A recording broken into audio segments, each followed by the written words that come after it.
Hello everyone. Our today's topic is Norman's principle.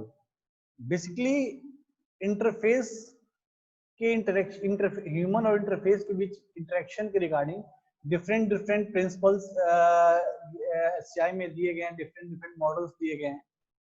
Normans का model हमने पहले भी स्टडी किया है, लेकिन आज हम नॉर्मन्स के जो 7 बेसिक प्रिंसिपल हैं जो कि इंटरेक्शन और इवेल्युएशन के रिगार्डिंग यूज होते हैं, उसकी आज ब्रीफ स्टडी करेंगे। Basically Normal proposed 7 principles for the evaluation of the interaction between human and computer.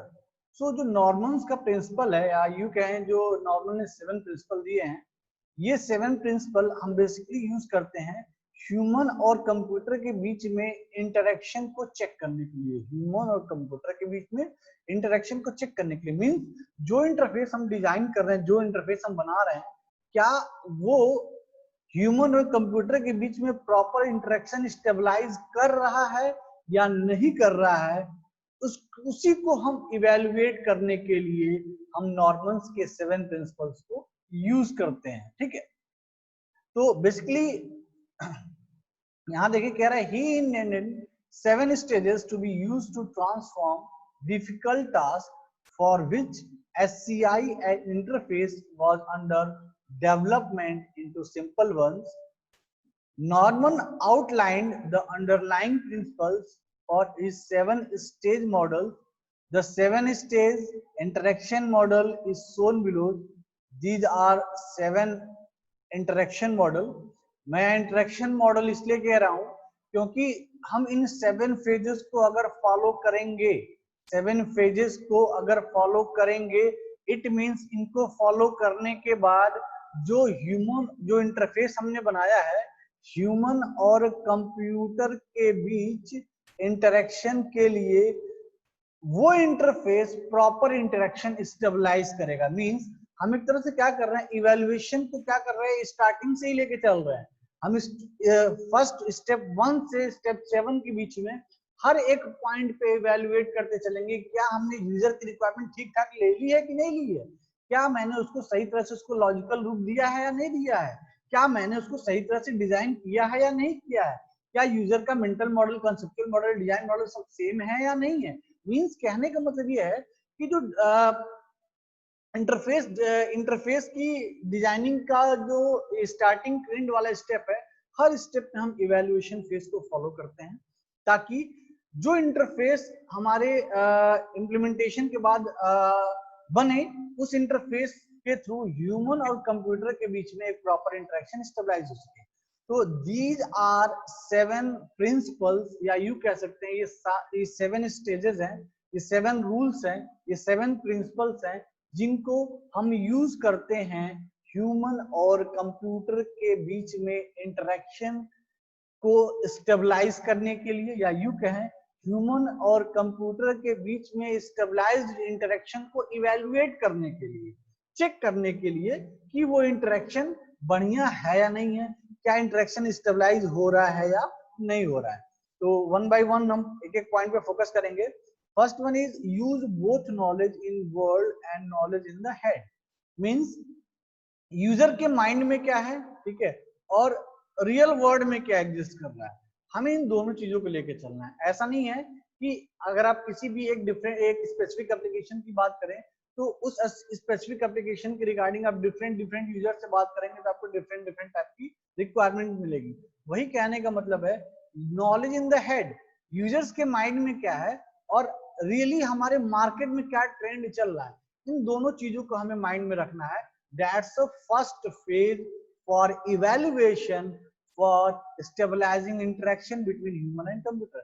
यानी हम जब रिक्वायरमेंट ले रहे हैं उसी समय हम क्या करते हैं, नॉर्मली यूजर से उसकी रिक्वायरमेंट ले लेते हैं। नहीं, सिर्फ यूजर से नहीं लेना है, यूजर से रिक्वायरमेंट लेना है, साथ ही साथ हमें नॉलेज इन द वर्ल्ड में क्या चल रहा है हमें उसको भी अपने माइंड में लेके चलना है। ठीक है, तो हम ये चेक करेंगे क्या ये दोनों चीजें हम फॉलो कर रहे हैं या नहीं कर रहे हैं। That's a evaluation, that's a first evaluation of Norman's 7 principles। Okay, second है हमारा सिंप्लीफाइड टास्क स्ट्रक्चर। बेसिकली आप यूजर की जो रिक्वायरमेंट लेकर के आप उसको डिजाइन में इंप्लीमेंट कर रहे हैं, तो उस रिक्वायरमेंट को आप टास्क के फॉर्म में सिंप्लीफाई करिए ताकि ये इजीली आइडेंटिफाई हो सके कि कौन सी रिक्वायरमेंट किस टास्क से बिलोंग होती है। थर्ड है हमारा मेक थिंग्स विजिबल। हर चीज विजिबल होनी चाहिए, क्योंकि हम ग्राफिकल यूजर इंटरफेस की बात कर रहे हैं, इंटरेक्शन की बात कर रहे हैं ह्यूमन कंप्यूटर के बीच। तो हमारा जो इंटरेक्शन इस तरह से होना चाहिए कि हर एक चीज जो फिजिकली विजिबल हो हमारे स्क्रीन पे। अभी चीजें मैं एग्जांपल के थ्रू एक्सप्लेन करूंगा। Get the map right. Mapping बिल्कुल करेक्ट होनी चाहिए। कहने का मतलब क्या है कि जो यूजर के माइंड में है, यूजर मेंटल मॉडल जो है वही कॉन्सेप्चुअल मॉडल होना चाहिए। ऐसा नहीं कि यूजर के माइंड में कुछ और चल रहा था और आपने जो उसका लॉजिक बनाया तो लॉजिक कुछ और बना दिया और डिजाइनर ने उसको कुछ और तरह से इंप्लीमेंट कर दिया। नहीं, तीनों चीजें बिल्कुल मैच होनी चाहिए, user mental model, conceptual model and design model. Fifth one is convert constraints into advantages. Convert constraints into advantages means हमें इंटरफेस को इस तरह से रखना है कि निगेटिव चीजें भी हमें पॉजिटिव दिखने लगे। जो भी रूल्स और कंस्ट्रेंट्स हमने बनाए हैं कि हमें उन चीजों को फॉलो करते हुए चलना है, यानी यूजर को ये पता चलता रहे ऑटोमेटिकली कि अब जो करंटली वो कर रहा है इसके बाद उसे क्या करना चाहिए, क्योंकि हर एक करंट स्टेज के बाद उसके आगे कई सारे सेवरल स्टेजेस हैं जिसके थ्रू वो नेक्स्ट स्टेज पे मूव कर सकता है। तो उसे किस पाथ को फॉलो करना है। Convert constraints into advantages means हमें इंटरफेस में कुछ कंस्ट्रेंट्स को इस तरह से रखना है, जो डिजाइनिंग जो रूल्स है उनको कुछ इस तरह से इंप्लीमेंट करना है कि यूजर जो है उसको कुछ एडवांटेज ले सके। Like physical constraints, cultural constraints and technological constraints. Physical constraints like कोई अंधा आदमी है, देख नहीं सकता है, तो उसके लिए हम किस तरह से इंटरफेस, मतलब जो कंस्ट्रेंट्स है क्या है, वो आदमी अंधा है, ब्लाइंड है, देख नहीं सकता है, तो उस कंस्ट्रेंट्स को हम क्या करें, एडवांटेज में कन्वर्ट कर लें। हम इंटरफेस को इस तरह से बनाएं कि एक ब्लाइंड पर्सन भी सिस्टम से इंटरेक्ट कर सके, एक ब्लाइंड पर्सन भी सिस्टम से इंटरेक्ट कर सके। तो हम कुछ ऐसा कीबोर्ड बना दें कि उस कीबोर्ड पे अगर ए के बटन पे कुछ उभरे हुए कैरेक्टर हो, जिससे वो जब वो ब्लाइंड पर्सन पे फिंगर से प्रेस टच करे उसको फील हो कि ये वाला बटन ए का है, उससे वो नॉर्मली फिर इंटरेक्ट कर सके। ठीक है, कहने का मतलब वही है कि कन्वर्ट कंस्ट्रेंट्स, यानी जो आपको कंस्ट्रेंट्स बताए गए हैं, जो आपका वर्किंग एरिया बताया गया कि आपको इसके लिए काम करना है, तो उस क्रिटिकल कंस्ट्रेंट्स को आपको क्या करना है, एडवांटेज में कन्वर्ट करना है। Sixth one is design for error. आपको अपने, देखिए यूजर मिस्टेक नहीं करता है, यूजर कभी मिस्टेक नहीं करता है, चाहे वो नौसिखिया यूजर हो चाहे वो एक्सपर्ट यूजर हो। मिस्टेक डिजाइनर करता है, क्योंकि डिजाइनर ने चीजों को अगर स्क्रीन पे गलत तरह से रिप्रेजेंट किया हुआ है तो डेफिनेटली यूजर भी उसको गलत ही इंटरप्रेट करेगा। यानी अगर स्क्रीन पे सारी चीजें क्लियरली विजिबल है, सारी चीजें क्लियरली डिफाइंड है, तो यूजर उसको आसानी से समझ सकेगा। जब आसानी से समझ पाएगा तो डेफिनेटली वो मिस्टेक नहीं करेगा। तो हमें क्या करना है, डिजाइन फॉर एरर। हमें अपने इंटरफेस में इस तरह से डिजाइनिंग करनी है कि एरर के चांसेस हो ही ना। ठीक है, क्योंकि एरर अकर्ड होता है किसी यूजर के द्वारा, तो वो एरर ये हम नहीं मानेंगे कि उसने यूजर ने मिस्टेक किया, डिजाइनर ने मिस्टेक किया, उसकी मिस्टेक की वजह से यूजर जो है मिस्टेक कर रहा है। ठीक है, when all else fails standardized. कुछ स्पेसिफिक इंटरफेसेस ऐसे होते हैं, कुछ एप्लीकेशंस ऐसे होते हैं जहां पे एक तरह से यूं कहें कि हर एक सिनेरियो में लगता है कि यार ये भी नहीं हो सकता, ये भी नहीं हो सकता, ये भी नहीं हो सकता, ये भी नहीं हो सकता, तो ऐसी चीजें बहुत क्रिटिकल स्टेज में आ जाती हैं। तो उसके लिए हमें क्या करना है कि स्टैंडर्डाइजेशन करना है। ठीक है, तो ये सेवन प्रिंसिपल्स हैं और इन प्रिंसिपल्स को यूज करते हुए हम ह्यूमन और कंप्यूटर के बीच में ये जो इंटरेक्शन स्टेबलाइज हो रहा है, इस इंटरेक्शन को इवेल्युएट कर रहे हैं कि ये इंटरेक्शन प्रॉपरली ह्यूमन और कंप्यूटर के बीच में स्टेबलाइज हो रहा है या नहीं। उसके लिए हम इन 7 प्रिंसिपल्स को फॉलो करते हैं। अब one by one in principles पे चलते हैं। फर्स्ट प्रिंसिपल था हमारा, use both knowledge in the word and knowledge in the head. तो यहाँ पे देखिए डिफरेंट टाइप्स के नॉलेज दिए गए, जैसे task level, goal level, semantic level, syntax level, lexical level, physical level. तो कहने का मतलब ये है कि जो भी नॉलेज हम गेन कर रहे हैं यूजर के थ्रू, यानी यूजर के रिगार्डिंग जो भी इंफॉर्मेशन ले रहे हैं, उस इंफॉर्मेशन के लिए इंटरफेस अगर हम बनाने जा रहे हैं तो हमें ये भी अंडरस्टैंड करना होगा टास्क क्या है, टास्क किससे रिलेटेड है, यूजर से रिलेटेड है। ये अंडरस्टैंड करना होगा गोल क्या है, ये किससे रिलेटेड है, यूजर से रिलेटेड है।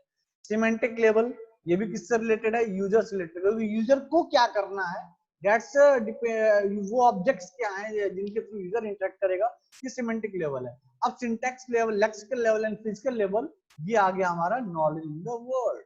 कैसे आप उसको बनाएंगे, किन किन चीजों के थ्रू आप जो गोल को अचीव कर पाएंगे। तो आपको क्या करना है, यूजर की रिक्वायरमेंट को सुनने के साथ ही साथ आपको वर्ल्ड की नॉलेज को भी ध्यान में रखना है, तब जाकर के आप जो इंटरेक्शन स्टेबलाइज करेंगे ह्यूमन और कंप्यूटर के बीच में, वो इंटरेक्शन प्रॉपर्ली स्टेबलाइज हो पाएगा। So the user model his her knowledge in of the world into his mental realm by the process of cognition.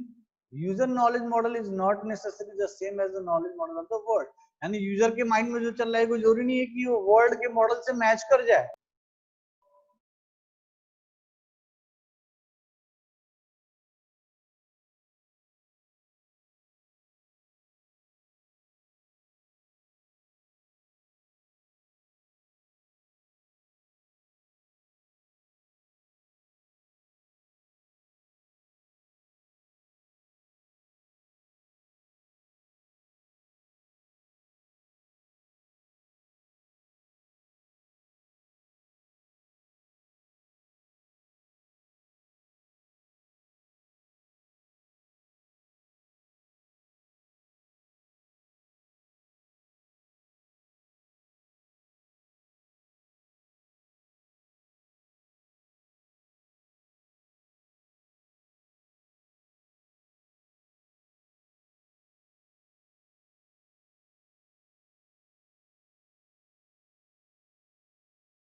Sir आपकी माइक वाई ऑफ है। इसीलिए जरूरी माइक है, सर आप म्यूट किया। इसीलिए जरूरी है कि जो डिजाइनर है वो डिजाइनर जो है इन दोनों चीजों पे फोकस करे, यूजर की भी नॉलेज पे एज वेल एज जो वर्ड की नॉलेज है उस पर भी फोकस करे। ठीक है, सो यहाँ पे semantic level, syntactic level, interaction level, ये सारी चीजें बताई गई हैं। बेसिकली सिमेंटिक लेवल वो लेवल है जिसमें हम ये आइडेंटिफाई करते हैं कि वो कौन कौन से ऑब्जेक्ट्स, वो कौन कौन से एट्रीब्यूट्स, वो कौन कौन से ऑपरेशंस है जिसके थ्रू यूजर जो है कम्युनिकेट करेगा, किससे, सिस्टम से। ठीक है, तो वो कौन कौन सा एट्रीब्यूट, ऑब्जेक्ट, ऑपरेशन है, तो उन एट्रीब्यूट, ऑब्जेक्ट और ऑपरेशन के रिगार्डिंग अब हमें क्या लॉजिक बनाना है, वो क्या कहलाएगा, हमारा सिंटैक्टिक लेवल। तो बेसिकली अगर सिमेंटिक लेवल देखें तो describes the set of objects, attribute and operation which the system and the user can communicate. Semantic is about how the user interprets and make meanings out of the system. So what is syntactic level? Syntactic level describes which conceptual entities and operations may be referred to in a particular command context or system state. Means अब आप क्या logic बनाएंगे कि उस logic के through आप object, attribute और उस ऑपरेशन को कन्वर्ट कर सकें किसी एक स्पेसिफिक लॉजिक में। ठीक है, जिसके थ्रू यूजर इंटरेक्ट कर सके। जब सिमेंटिक लेवल और सिंटैक्टिक लेवल एग्जीक्यूट हो जाएगा प्रॉपरली, तब जाके हमारा इंटरेक्शन लेवल जो है वो अचीव हो पाएगा। Second one is simplified task structure. Simplified task structure में बेसिकली आपको एक फिगर दिख रहा होगा जिसमें ग्रॉस लेवल है, लेवल 1 है, लेवल 2 है। मींस यूजर की रिक्वायरमेंट को हम डिफरेंट टास्क में डिस्ट्रीब्यूट कर देते हैं, क्योंकि हो सकता है यूजर की कुछ रिक्वायरमेंट ऐसी है जिसमें बहुत ज्यादा सिक्योरिटी लेवल चाहिए हो, यूजर की कुछ रिक्वायरमेंट ऐसी होगी जिसमें बहुत ज्यादा सिक्योरिटी फीचर्स नहीं चाहिए होंगे, यूजर की कुछ रिक्वायरमेंट ऐसी होंगी जिसमें बहुत ज्यादा डिजाइनिंग अप्रोच चाहिए। तो कहने का मतलब ये है कि यूजर की जो रिक्वायरमेंट है, उस रिक्वायरमेंट को या उसके टास्क को हम एक स्ट्रक्चर के फॉर्म में सिंप्लीफाई कर देंगे, ताकि ये हमें आसानी से समझ में आए कि कौन सा टास्क किस लेवल पर परफॉर्म होना है और उसमें हमें कितना वर्क आउट करने की जरूरत है। So basically task level is to analyze the user's need and to structure the task domain in such a way that a computer system can play its part, the task level describes the structure of the task which can be delegated to the computer system. The principle states that a task is to be broken down by analysis to their simplest action level, such that at each level there is as far as possible only one action involved. Doing so, making mapping with a computer programming language easy for a SCI designer. This is a very important point. This one, mapping with computer programming language with SCI designer to build interactive interfaces. Important क्यों है? जब आपने सारे task को एक structure दे दिया तो उस टास्क के स्ट्रक्चरिंग के फॉर्म पे आप ये आइडेंटिफाई कर पाएंगे कि डिजाइनिंग के लिए इस टास्क के लिए कौन सी लैंग्वेज यूज होगी, इस टास्क के लिए कौन सी लैंग्वेज यूज होगी. तो आप डिफरेंट टास्क डिफरेंट डिजाइनर्स को, डिफरेंट जो प्रोग्रामर्स है उनको हैंड ओवर कर देंगे, तुम ये टास्क करो, तुम ये टास्क करो, तुम ये टास्क करो. इससे क्या होगा, हमें जो गोल अचीव करना है उस गोल के लिए हमारा जो सेट ऑफ टास्क है उस टास्क को इम्प्लीमेंट करने के लिए अब हमें इजीली हम आइडेंटिफाई कर पाएंगे किस टास्क पे क्या ऑपरेशन करना है और कौन सी लैंग्वेज यूज होगी, किसके थ्रू वो टास्क हमें कंप्लीट करना है. तो इसीलिए हम यहाँ पे सिंप्लीफाइड टास्क स्ट्रक्चर का एक स्टेज फॉलो करते हैं. ठीक है. Third one is make things visible. Means हमारे इंटरफेस में जब ह्यूमन और कंप्यूटर इंटरेक्ट कर रहे हो तो सारी चीजें विजिबल होनी चाहिए, कोई भी चीज हिडन नहीं होनी चाहिए. फॉर एग्जाम्पल, जैसे मान लीजिए आप किसी फाइल को डिलीट करते हैं तो फाइल डिलीट होने के बाद जिस फोल्डर में या जिस ड्राइव में जाती है उसके लिए हमारे पास एक ग्राफिकल रिप्रेजेंटेशन होना चाहिए कि हमारी जो फाइल डिलीट है वो किस जगह जा रही है. इससे रिसाइकिल बिन हम यूज करते हैं नॉर्मल सिस्टम में. तो जो डिलीट एक्शन हम परफॉर्म कर रहे हैं, तो जो डिलीट एक्शन है, आप स्टार्टिंग देखिए सिमेंटिक और सिंटैक्टिक बताया था मैंने. सिमेंटिक लेवल में क्या था, ऑब्जेक्ट्स, एट्रीब्यूट्स एंड ऑपरेशंस. इन्हीं ऑब्जेक्ट, एट्रीब्यूट और ऑपरेशन को हमें क्या करना है, सिंटैक्टिक लेवल यानी लॉजिकल लेवल में कन्वर्ट करना है, इंप्लीमेंट करना है. सो यहाँ पे जो हम डिलीट एक्शन परफॉर्म कर रहे हैं ये क्या, एक ऑपरेशन है, ये एक एक्शन है. ठीक है. तो ये एक्शन है तो क्या होगा, सिमेंटिक लेवल है. अब इसी सिमेंटिक लेवल को हमें विजुअल फॉर्म में रिप्रेजेंट करना है. हम एक रिसाइकिल बिन की तरह कुछ अपने सिस्टम यूज करें तो वो क्या करेगा, waste paper basket to dump, यानी जो भी वेस्ट फाइल्स है हमारे सिस्टम की तो उनको हम डिलीट करते हैं तो वो यहाँ पे आके डंप हो. तो उसको इंप्लीमेंट करना क्या कहलाएगा, सिंटैक्टिक लेवल. यानी मैंने इस सिमेंटिक लेवल को कन्वर्ट कर दिया सिंटैक्टिक लेवल में बाय यूजिंग नेचुरल लैंग्वेजेस. ठीक है. तो इस तरह से हमारे कुछ ग्राफिकल रिप्रेजेंटेशन हो जाती है. एक आपको एक रिसाइकिल बिन दिखता है जिसमें सारी फाइलें आके डंप हो जाती हैं. और बेसिकली डिजाइनिंग में आप ये जानते हैं क्योंकि यहाँ पे साफ साफ कहा गया मेक थिंग्स विजिबल. तो सारी चीजों को विजिबल करने के लिए SCM हम डिफरेंट टूल्स यूज करते हैं, जिसमें एक बहुत इंपॉर्टेंट टूल है हमारा विम, जिसको हम विंडो आइकन मेन्यूज पॉइंटर कहते हैं. ठीक है. 3 डायमेंशनल इंटरफेस भी यूज कर सकते हैं, वर्चुअल रियलिटी भी यूज कर सकते हैं. There are lot of things to implement all the things visible at our interface. The fourth point is get the mapping right. Starting मैंने बताया था मैपिंग का मतलब ये है जो यूजर की रिक्वायरमेंट है उस रिक्वायरमेंट को जब हम कॉन्सेप्चुअल मॉडल में कन्वर्ट कर रहे हैं तो प्रॉपर्ली मैप्ड होना चाहिए. और उस कॉन्सेप्चुअल मॉडल को जब हम डिजाइन में इंप्लीमेंट करें, डिजाइनिंग जब करने लगे तो वो कॉन्सेप्चुअल मॉडल और डिजाइन बिल्कुल मैच होना चाहिए. तो कहने का मतलब ये है इन शॉर्ट, यूजर के माइंड में जो है वो सारी चीजें और कॉन्सेप्चुअल मॉडल मतलब डिजाइनर के माइंड में है वो दोनों चीजें मैच होनी चाहिए. और जब जो चीजें डिजाइनर के माइंड में आ गई इसको जब हम इम्प्लीमेंट करेंगे यानी जो डिजाइन मॉडल बना वो भी क्या है, ये तीनों की तीनों चीजें बिल्कुल मैच होनी चाहिए. तो mapping is very important factor for designing any interface which is used between computer and human being. तो गेट द मैपिंग राइट.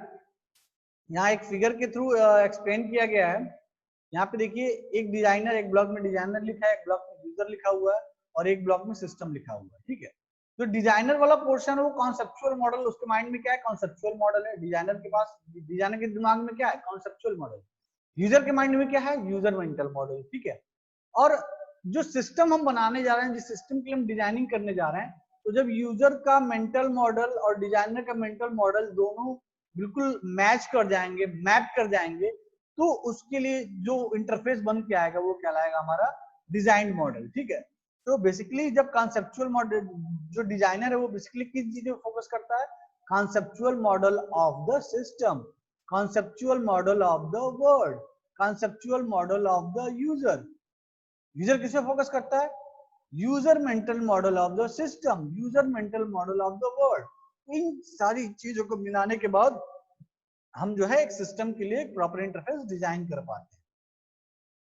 तो यहाँ पे दो फैक्टर बड़े इंपॉर्टेंट हैं मैपिंग के लिए, user mental model and conceptual model. जब तक यूजर मेंटल मॉडल और कॉन्सेप्चुअल मॉडल प्रॉपरली मैप्ड नहीं होंगे, ये दोनों चीजें प्रॉपरली मैप्ड नहीं होंगी, तब तक जो डिजाइन है हमारा वो डिजाइन यूजर की रिक्वायरमेंट को मीट नहीं करेगा। So mapping is a very important factor in respect to user mental model, in respect to conceptual model and in respect to system design model. So यहाँ जो concept जो user mental model है, basically user mental model is the model of systems working that a user creates when learning and using a computer. मतलब system को use करने के दौरान user क्या क्या काम करेगा, कौन कौन से एक्शन परफॉर्म करेगा, किन किन ऑब्जेक्ट से इंटरेक्ट करेगा, ये सारी चीजें हम डिफाइन करते हैं इसमें यूजर मेंटल मॉडल में। So it is not technically accurate, लेकिन यूजर जो सोच रहा हो सकता है उसी काम को हम किसी और तरह से और अच्छे से परफॉर्म कर सके।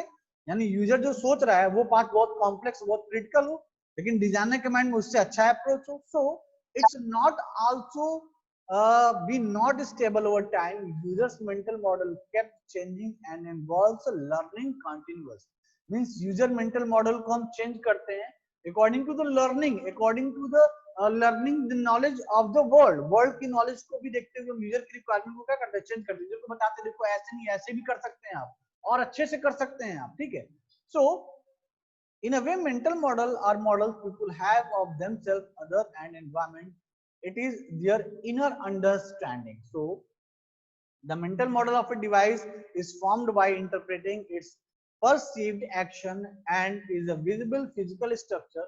Sometimes a word system image model is also used to imply the real world physical model. So what is the conceptual model?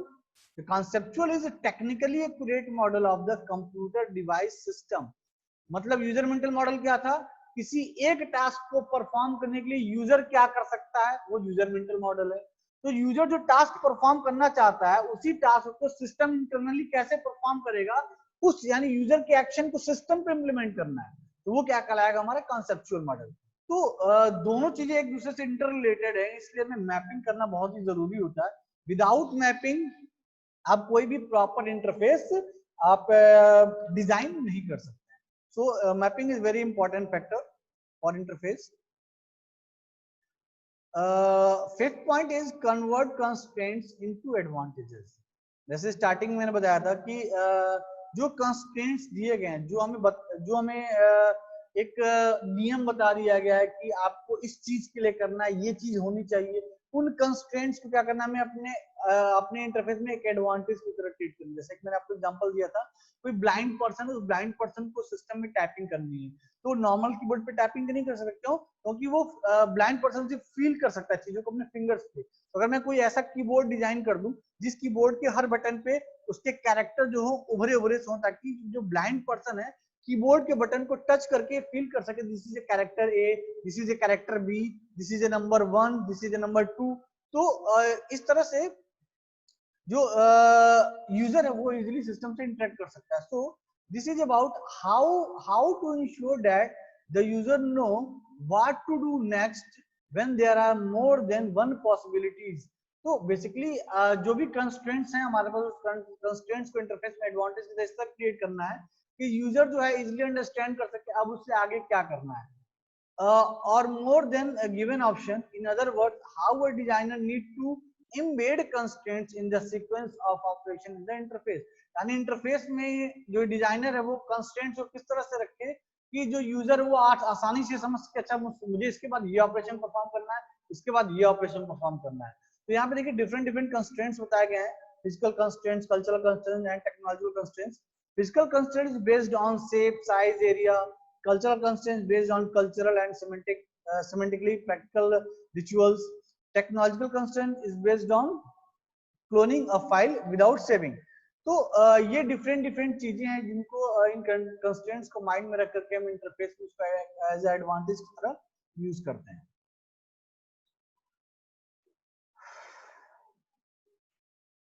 Six one is design for error. जैसे कि मैंने स्टार्टिंग में बताया था आपको कि error are not taken as a human fault. जो user है उस वो मिस्टेक नहीं करता है, ठीक है। This means error by user can not be blamed on user. User are not the cause for error.